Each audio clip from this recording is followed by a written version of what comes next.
So as a first-time buyer or even just a repeat buyer, typically you want to make sure you have a buyer's agency agreement in place. So let's explain to everybody a little bit what that is.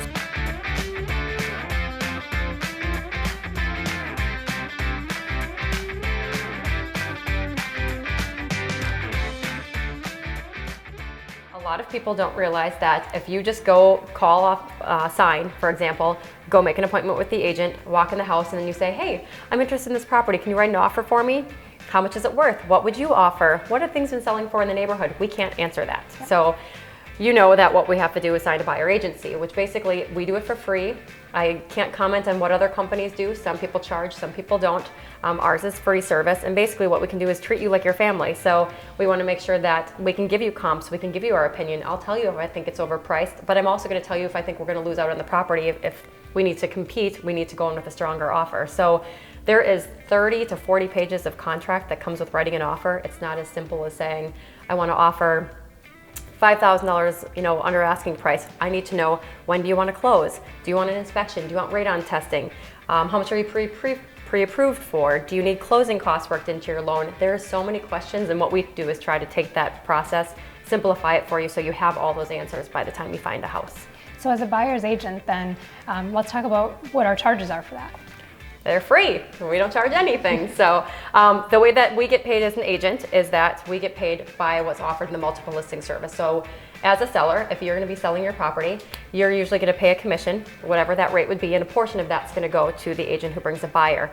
95 to probably 98% of houses in our county usually sell from a different agent. So you could be the listing agent representing the seller, get it out on all the websites, and then I would bring a buyer in, or somebody from Resource One or any other company could bring another agent in, bring a buyer in, write an offer, and they'll get paid their commission. So a lot of people think that because you're the listing agent, you're the only one that can show it. And unless you've bought a house in the last 10 years, it's just not the way that it works anymore.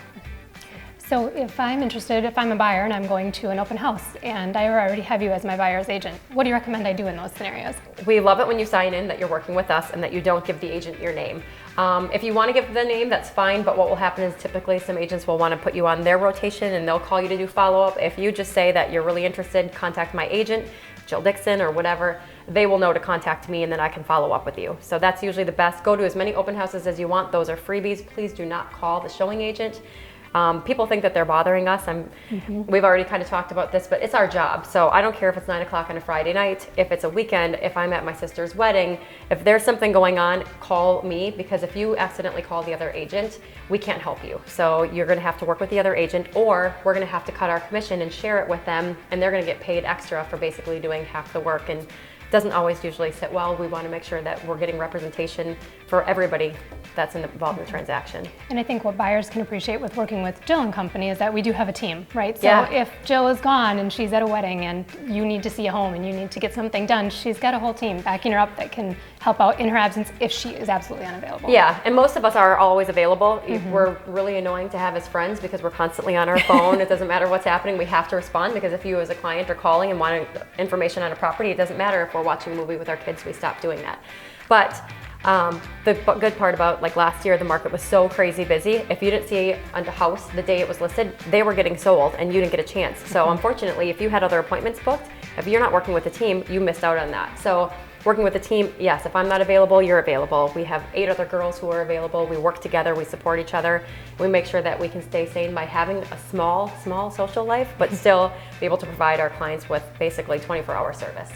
This is Jill Dixon Kessler with Jill and Company at Coldwell Banker, the real estate group. If you have any questions on the content we've provided you, feel free to message us with all the information below.